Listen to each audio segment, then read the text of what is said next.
Now, this week we're going to talk all about the Blanchardstown Centre for Independent Living. Everybody connected to this show works with the Blanchardstown Centre for Independent Living, or BCIL, and we'll call it BCIL through the interview. Now, first up, and probably the right person to be talking about this at the start, is the manager, and her name is Antoinette Tierney. Antoinette, you're very welcome to Disability Matters. Thank you very much. Great to have you talking about your place of work. Yes, it is. So you must start by telling us a bit about the history, how old it is and what it does. So Blanchardstown Centre for Independent Living was set up in 1994. We were 30 years the end of September last year, so we're coming up to 31 now.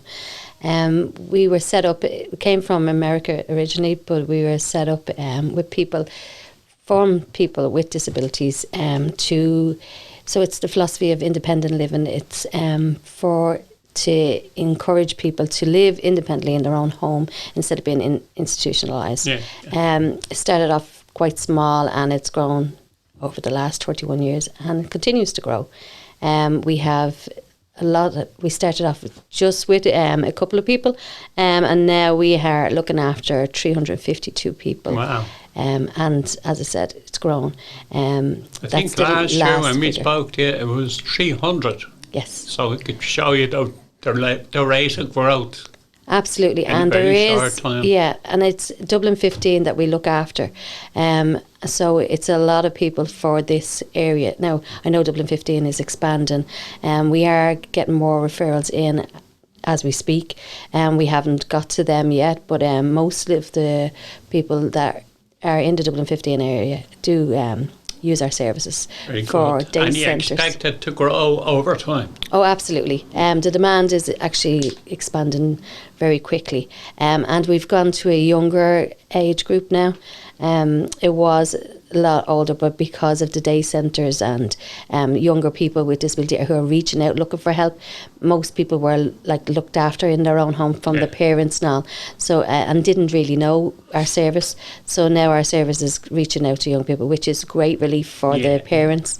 To have somebody to even for the transport service, to bring somebody and have the personal even the drivers, it's not just a driver picking up your child, it's the attention to detail that they have, the assistant that comes with them, bringing their child who have special needs or a disability to a centre, and then making sure that they're safe, and then also collecting them just from their door to and in appointments as well. People rely on us because everything is expensive, even the taxi fare or getting the right taxi or the transport, even if you're getting the bus, you can only have one wheelchair on the bus. We take the relief off that, and it's well needed. And absolutely. Yeah. And tell me this, when I started here, they said that there was 12% of the population had a disability. Yeah. Now it's grown to 20%. Yes. And that's crazy, isn't it? Yeah, it's huge. It's huge, and you can see it. I don't know if it was when you start working here, you're more likely to notice it more. I'm not sure. It's a bit like when you start a job, you see it around. It's grown, but I think it's much better now for services being provided for people with disabilities, and the fact that people with disabilities are getting out more and engaging in the communities. And we have people with disabilities on our community employment scheme, which they were never before, engaging in the work, and it's a sense of purpose for them.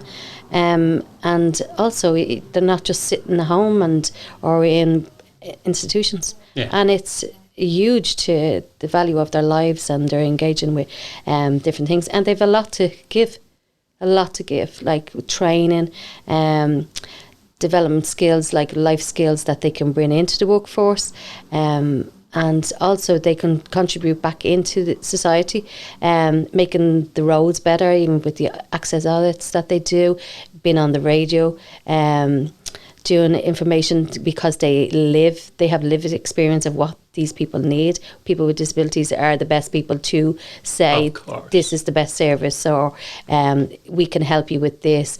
The challenges that they bring in, going to the peer support, talking about what's right with the world and what's, could be improved. It's a huge big difference talking to people of same-minded people. It's like anything.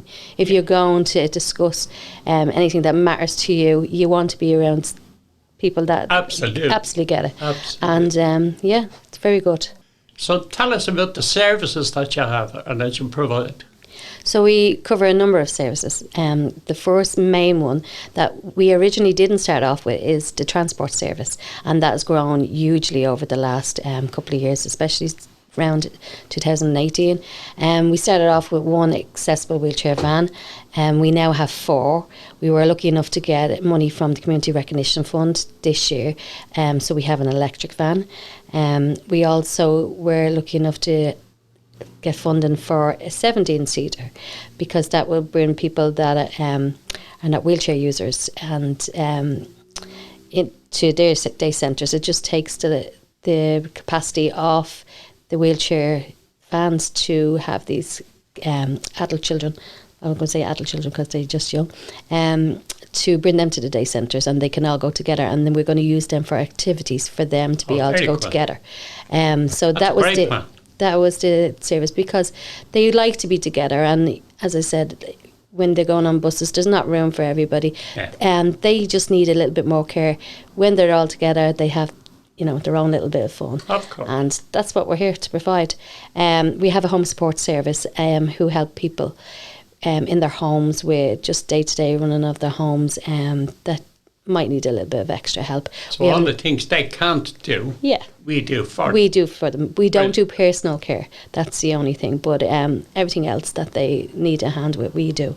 We have an accompany service where we bring people to their appointments, go with them, and maybe go a little bit of shopping with them, or might need to, just go for a cup of tea. We have a voluntary service who cover some of that as well. We link people with disabilities with volunteers, and they can do their own timetable, even after hours, weekends, maybe go for coffee, go for a swim, whatever they want to do. We have an information service here. We're in Mulhuddard Village. Anybody can drop in if they need information, they want help with filling out forms, stuff like that. We have... trying to think. We have a lovely radio show that goes out on a Thursday, Disability Matters, which covers everything to do with disabilities, and it's an award-winning show, shall I say. And then we have, I'm trying to think, did I leave it? Peer support. Right. So we meet the last Thursday of every month in the library from 2 to 4, and it's people with disabilities discussing disability matters. All about it, as I said, access audits, things that they can change. Make My Way Day was a big popular one.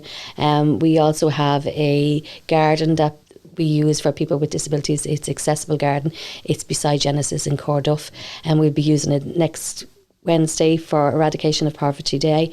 We're hosting an event for that, just to help people to understand poverty and how, because some people, even though they live in their own home, they can see the difference of the cost of running their wheelchair with the cost of electricity, and especially with the hikes in prices and stuff like that. So we just be aware that there is help. We have help from different charities and organisations that we network with. So if anybody needs help, we will show them where to go. And and I think I have... That's very good, what's in the future for BCIL? Well, we would like to expand. What we do want to encourage is to have people with disabilities, because we run a community employment scheme. We'd like them to go further and have jobs and do type of training. And we have a number of people who have started that we'd like to link in, so they can train new people to come and say it's okay to go to the workforce, and help them go through the community employment schemes. Show them that you can train yourself from not having a great experience or training or education, and then just that you can start from, anybody can start, it doesn't matter the age, and that's what we encourage people to do.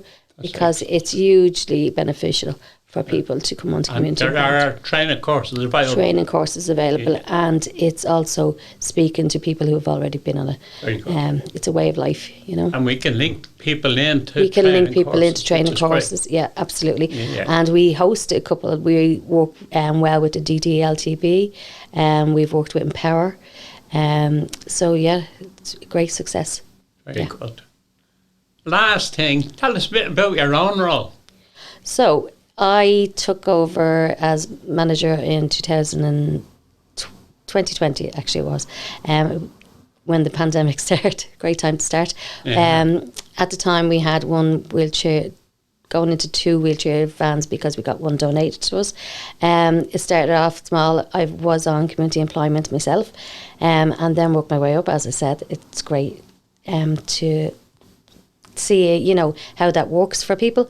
And then, we've grown it. So we've grown it from 56 client users to 352 at the moment. And long may it last. And we're reaching out to people that we never would have been able to get to. We're quite popular on social media and the radio show. And the more that we spread the services that we have, the better we're getting at it. Now, obviously, we're like everybody else. A bit more funding will go a long way, and I hope to see next year that we can grow and maybe to bigger things. Very good. We're working on it.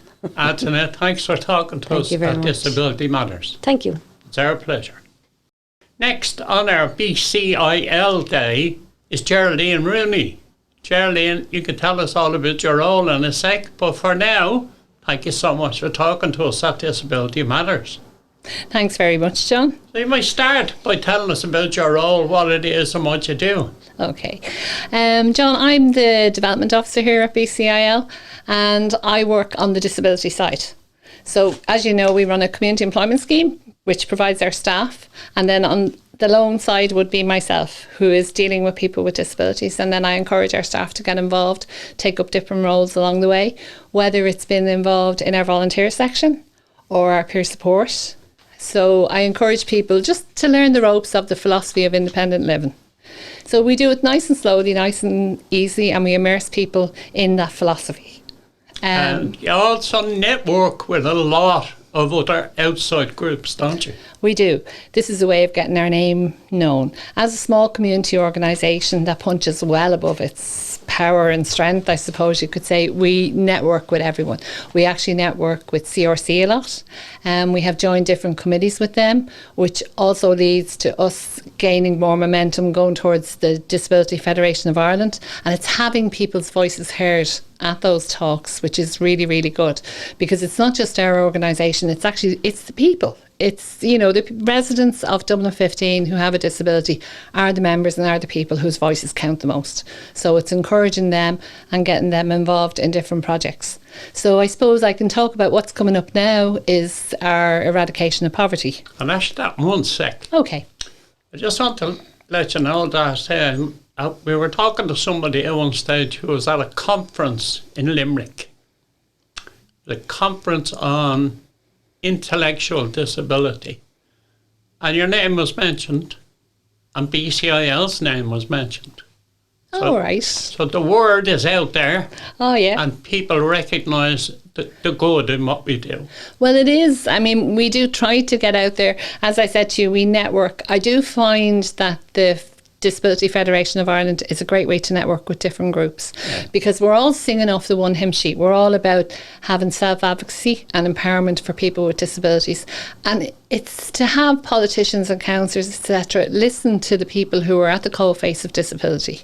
You know, so even with the latest budget that has just come out now, I know a lot of people are disappointed because there are a lot of people who have disabilities and are in poverty and are at risk of poverty, because there's a cost to disability. So we will be emphasising that cost. We will go further on that, and we will attend every meeting that there is to kind of highlight that. I noted in the budget that they invested €10 in disability payments, but more in residential settings. Unfortunately, crazy. Yeah, unfortunately, that's just, this budget wasn't to our advantage, which is a pity, because the government has just released the strategy for disability, which will come into effect over the next 5 years.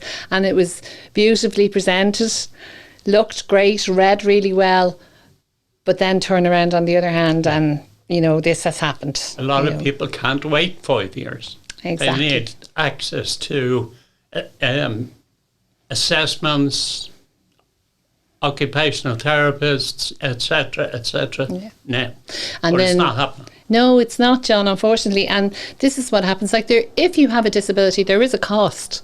There was an Indicon report which came out in 21-22, and it reckoned that the cost of disability is between 9,500 to 11,500 extra on a family per year, which is huge because people don't see those costs. For someone with a disability, it can be extra heating, extra lights on, different things that they need above and beyond, say, someone who hasn't got a disability, Something that maybe you can address in the future with when you're networking. The biggest problem for a lot of older people who have sons or daughters with disabilities is what will happen when I die.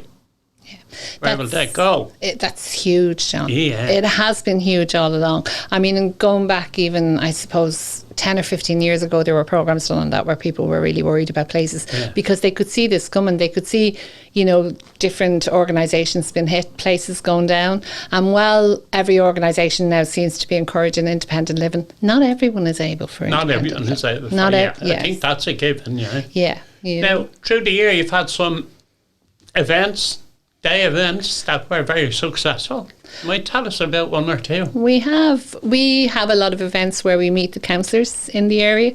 So earlier on in the year, if I can think back beyond a couple of months ago, we had a day where we had councillors come to our peer support meeting, and it was really good because it's a sit down. It's a very casual event. There's no kind of like speeches or standoff. It's really just sit at the table and talk to the people with the lived experience. Listen to what their issues are, whether it's the usual dishing of the paths or people not been able to get on buses and transport. And again, the cost keeps coming up because people were even emphasising then about the cost of disability. And if someone tried to get a taxi, say if our service wasn't available for them and they had to get a taxi then, and they realised the wait that they had on a taxi and then the prices and different things. So they were highlighting that because while we run a great service in Dublin 15, it's not right across Dublin. We have had people from different areas try to come in and say, is there anything like that in our area? And unfortunately there's not. That's the problem. So as I said, we just keep growing and we just keep pushing as much as we can. Before we get on to eradication of poverty, I want to ask you about the peer support group. Nice. Tell us all about that. Oh, well, the peer support group has been in place now, I'd say probably about 18 to 19 years. And it's really good. It started from the idea of people who are at that coalface. I know I keep saying that word, but that's where they are. They're living with a disability, so it's coming together. It can have a social aspect where people actually link in, they make friends, they make new acquaintances. Then also the idea that say if someone was a wheelchair user and their chair had broken down, somebody else might know someone who fixes it quicker or has an in or has dealt through the HSE system, because sometimes you can be a long time waiting on a chair. So it's great. So it's that support, it's that support and advocacy that's there, but it's not all kind of rights-based. It's actually just having a good time as well. Like when we do go out, and if we went to Dunleary last year, for an example, and it was really, really good. It was a lovely day out. It was really nice. We've had numerous coffee mornings during the year. We've had days in the garden, which was really, really nice as well. And it's just that spirit of a group that everyone knows each other and can tune in and out when they want. Now, eradication of poverty, what's that all about? Okay. Well, the actual day for eradication of poverty is the 17th. Is that a national or international? It's international. It's actually international day, so that's on the 17th. But we're actually holding the day on the 15th because the Wednesday suited. You can't get all the people all the time, but you try to get the best you can. So we decided we would have it on the 15th in our garden. So we're going to plant a tree. We're hopeful that Minister Jack Chambers is going to come along, and he'll do the tree planting, and he will also cut the ribbon on one of our newest vans that we've got. But what it is really just a gathering of people, just to acknowledge that day, that there is a cost to disability, and roughly it's 24% of people with a disability who are at risk of poverty. Yeah. You know, which is compared to say 10% of the national population. So we want to have the day. I know planting a tree might seem not much, but it's just that idea that something has grown. Yeah, exactly. And marking it and having people come together. And then we've invited different groups. So we've invited Praxis, Avista, CRC, Spina Bifida. So it'll be a show of strength of the disability community in Dublin 15. You know. So sometimes I think people think like there's this little disability community over there to the left and they're well looked after and they're minded and all, and it's not. Disability should run through everything. It really should be a part of any policies, anything, whether it's through the council, through the government, from the departments or whatever. There should be an element of disability in that to cater for people. Of course there should, look, thank you so much for talking to us about disability matters, and I know you're going for a knee operation shortly. Best of luck with it. Thanks very much. Thank you so much. Now, to continue our Blanchardstown Centre for Independent Living show, or BCIL, we'd like to welcome Karen to the show. And Karen is very important to BCIL. You're very welcome to the show, Karen, and it's great to talk to you. Cheers, John. Thank you. Tell us a bit about yourself to start with. Well, I'm Karen Smith. I'm actually working here in BCIL. Very good. I'm coming up on my third year. How did you get involved with BCIL? There was whoever, I can't even remember who it was. Go on. I think it was Kay and a few others. They came out to see was there anybody in the area, in the Blanchardstown area, that would be interested in joining BCIL. Right. As a member only very first. Good, yeah. Because they had the transport and stuff like that to bring us to appointments. So I said yes. So you actually used the service. To use it. Very good. And poor old Kay is no longer with us, unfortunately. No. A lovely, lovely woman. Geraldine is, thankfully. But they came up and asked if I was interested in being a member. Yeah. I'm coming on now 21 years, I think. Oh, wow. I think it's 21 years. Brilliant. But then I was asked, did I want to do CE? And this was before Antoinette asked me. And it was another manager, and at the time I wasn't really in the headspace to do it. It wasn't the right time for you. No, it wasn't. But then 3 years ago, Antoinette and Tia asked me. And community employment you're talking about? The community employment, the CE. I was a media officer. Very cool. They put posts on Facebook and Twitter and that. And now I am an information officer. Excellent. Helping people to get employment, with help with CVs. Well, I'm supposed to be. But getting employment and training. Very good. Like people with disabilities like myself. Looking for training. And you could hook them up. Yeah. Very good. Because it stops them sitting around doing nothing. Yeah. So if there's anyone out there listening today, just get in touch with you. Get in touch with BCIL. Some kind of training. Get in touch with BCIL. And I'll, at the end of the interview, I will actually shout out the number for you. Excellent. So Excellent. if anyone's interested out there, just give us a call. And you also cover all the greatest queries in the world that come into BCIL on the phone. I do indeed. And next year now, January, I'm doing a receptionist course. Brilliant. I was supposed to do it in September, but he said that would be better to do it in January as an extension for my 4th year. Wow, brilliant. Because I'm already covering reception with a few of the girls. Like, if they're not in, I'm the one that's usually getting the backlash, as they say. Yeah. Well, you don't mind. You enjoy No, it. I don't. I love it. It's absolutely brilliant. And it brings a lot to you, doesn't it? BCIL. Yeah, it does. It gives me independence Yeah. in a hell of a lot of ways. It's very important, independence, isn't it? It is. Independent living. Because what else is there out there? Yeah. There's You have to nothing be out there. control of your own destiny, don't you? Yeah. Have you done any other courses? I did a media course, Very good. like interviews and stuff like what we're doing now. Yeah. And it was really interesting. That was a couple of years back. That Very was good. 2023, I Right. think it was. But I tell you, it was absolutely fantastic. Brilliant. It was a 6-week course with DFI. Right. I can't even, what It's not DFI is. important. Yeah. There must have been good people on it, so. Yeah. Yeah, that was.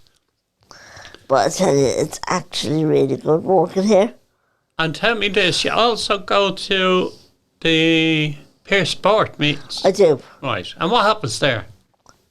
Like, we have, So this is a group of people with disabilities who talk about disabilities and Yeah. everything that affects them. yeah, and we have different speakers coming in and stuff Very each good. time.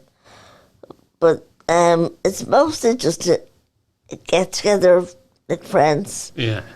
airing views and just generally having a chit chat Yeah. and having the crack. And if anyone has any problems, someone might be able to fix it for them or help them fix Exactly. it. Yes. Excellent. That's the main crux of it, John. So the future for you with BCIL is to do this course. Yeah. Very good. And will you stay working here for a while longer? I'm hoping You to. hope to. I am really hoping to. Very good. Well, Karen, thanks a million for talking to us of Disability Matters. No problem, John. Very good. It's And our Sam. pleasure to talk to you. Thank you. Now, as part of our BCIL day, and we're going to have a BCIL show and show all the great things that we do, one of the guys on the board is involved in a great mental health group called You First. And You First, they have a wellness cafe. It's in St. Bridget's Community Centre in Blanchardstown Village. You can go there on Mondays from 10 a.m. to 1 p.m.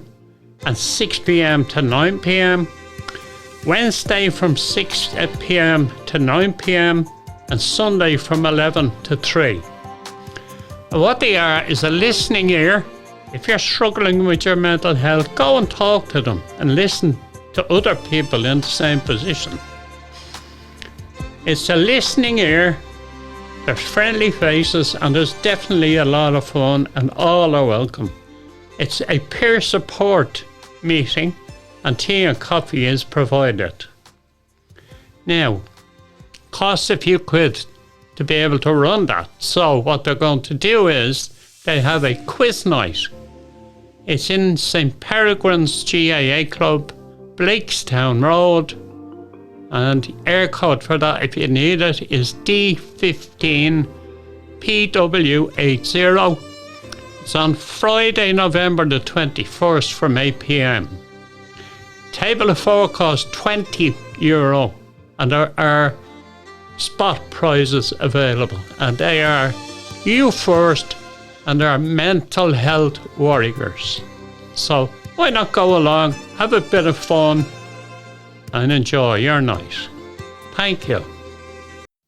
Now, the second part of our Blanchardstown Centre for Independent Living show, we're going to talk to Claire and also Frida, and both of them work here. I'm going to call it BCIL all the way through. Just so you know, it's Blanchardstown Centre for Independent Living. Claire, Frida, you're very welcome to the show. Thank you. So Claire, I might start with you now. You're the first point of contact, aren't you? I am, yeah. Yeah, and people call, tell us the process. If I'm sitting at home and I want to go and get some help to get to an appointment, what's the process? So firstly, you'd ring up and you'd kind of tell us you want to get an appointment or you're looking to come on board, and so we take your details, and then Frida, we transfer you over to Frida, who she would do home assessments. So before we take you on board, we kind of have to go out and assess you just to see what your needs are, if we can facilitate you and stuff we'll like talk to Frida now in a sec about that. Yeah. So they're assessed, they're in. They're assessed, they're in. Then once they're in, we can start taking them for appointments if they go to day centres. Yeah, different stuff like that. And then sometimes they might not need transport, they might need a bit of home help. Yeah, or they might just be lonely, they might want to. And tell me, did you ever refuse anybody? If they're out of our jurisdiction, so if they're not in Dublin 15, unfortunately, we just going to work in the Dublin 15 That'd be the only way. We try and help. Try and accommodate as many as possible. As many people as we can, definitely. And you have a great manner on the phone, I always noticed. Where did you learn that from? Just over the years. Just experience. Yeah, I used to work in retail, so I would have dealt with a lot of complaints. Right. A lot of complaints, had to Very de-escalate. Good. And then Frida, you might start telling us a little bit about the assessment process. Yeah, well, what's that about? The assessments can start from just a phone call into the office, where Claire would take the details of someone, and then we fill out forms, go out and assess them, and just make sure that they are suitable for the transport. So you're coming out, I'm the person that you're going to have a chat with. Yeah. What's the process? Well, we basically just go in and see what their needs are. You know, a lot of people think sometimes that we're a taxi service, which we're absolutely not. We're there to help people that have disabilities, and that could be like due to old age, like people's mobility might go and they can't. We've been out with clients that were not going to their appointments because they couldn't afford taxis. So obviously we don't want that to happen either. But we would also get references from a lot of referrals from the HSE that we have to go out to, and usually we would always have to take them on because they would have disability needs. Now, when you do an assessment, you're talking about all of our service.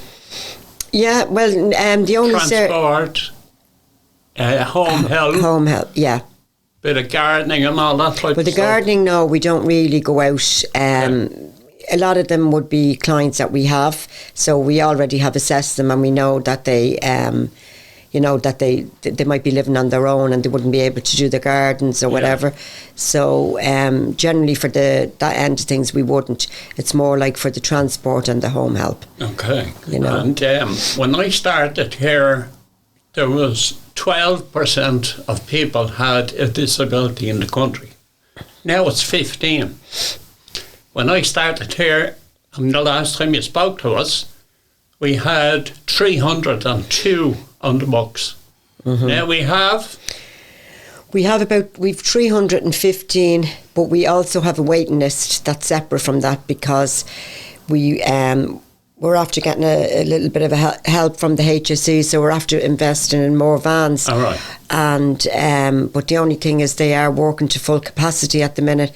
So Antonia, who runs BCIL, she's hoping to expand and get more transport. And when we do that, then we can start filtering through the waiting list. Do you get nervous going into people's homes? Not really, no, because to be honest with you, they're just ordinary people, they're just that need a little bit of help.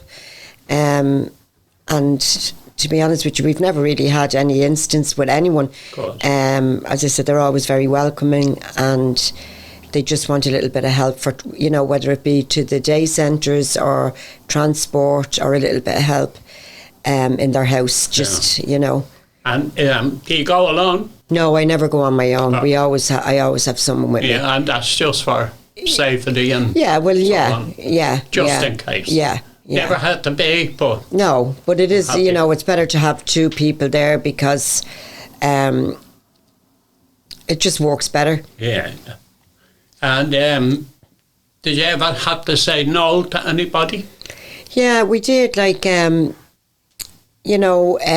kind of, because we're getting so busy, we've often gone out to people, and as I said, they think it's, you know, it's a taxi service, which it isn't. And we have to look at their disability. And some people, like very few now, but we have gone out and really, when we kind of talked to the person and their mobility was very good, there was no reason why they couldn't get on a bus or, you know, so we have to prioritise and we have to look after the ones that really need it. That's right. And in some cases, like, which is very few, as I said, we have gone out and we felt kind of, this, you know, that there was no reason why we didn't feel that we could help, like the people had good health, and we didn't feel that they needed our service. Yeah, right. And that's the right thing to do, is prioritise people you absolutely need. That's great. Back to Claire then. How long are you here? 3 years. Are you glad you came here? Oh yeah, definitely. Learned a lot. Did you learn anything from it? Yeah, I learned a lot. Very Got to good. do different courses being here and stuff as well. Did which is you? good. Yeah. What courses?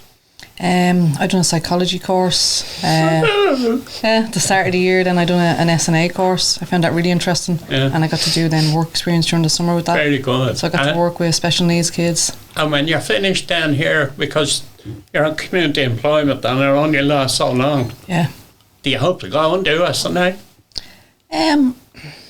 I would say it was very interesting, but I wouldn't be All like, right. like I have a lot of transferable skills I can use with it. Just knowing about you know, different disabilities, intellectual and physical, with children. Then I can transfer that into with adults with disabilities. Oh, so, very good. Yeah, I just wanted to learn more about special needs. So Yeah. There's a lot of people out there with disabilities of all kinds. Yeah. A lot of hidden disabilities as well. So yeah, absolutely. Yeah. We've spoken, I'd say, to hundreds and hundreds of organisations. Probably 25% of them are all hidden disabilities. So. Exactly, yeah. And they all have openings for people. Yeah, and then there would be some people then, staff. Some people who wouldn't be even aware that they might have a disability. Yeah, that's themselves. right. Yeah. And I've gone back to you then, Frida. How long are you here? I'm in my 4th year now. Oh, very good, yeah. And you came from something completely different. Well, I worked in retail, and during COVID I lost my job. Yeah. And I started working here then. I heard of BCIL. And at the start I didn't really think it was what I was looking for, but as I stuck it out, and to be honest with you, I love it.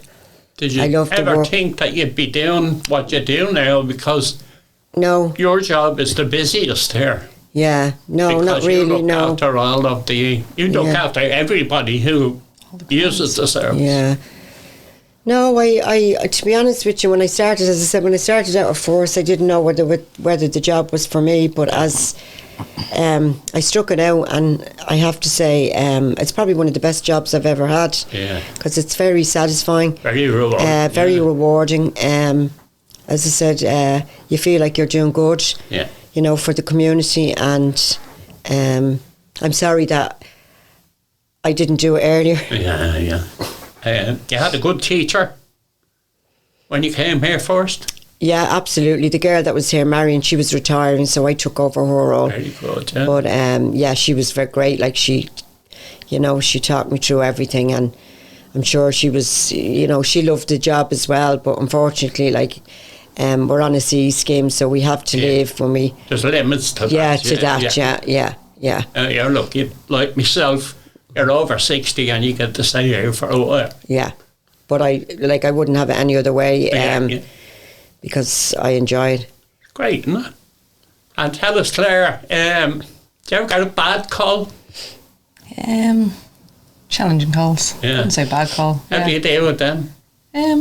Just as best you can, try and see it from their point of view, try and understand where their frustration or anger is coming from, and just de-escalate the situation. Do they ever come back afterwards? And apologise? No, you wouldn't expect an apology. You understand if they're angry or frustrated, and you just try and see it from their point of view and resolve it as best you can. And you get that by yourself sometimes. Well, yeah, of course. God bless your poor boyfriend or husband or whatever he is. Definitely, yeah. Well, ladies, thank you so much for coming and talking to us. Thank you. It's a pleasure to talk to you at Disability Matters. Thank you. Thanks a million.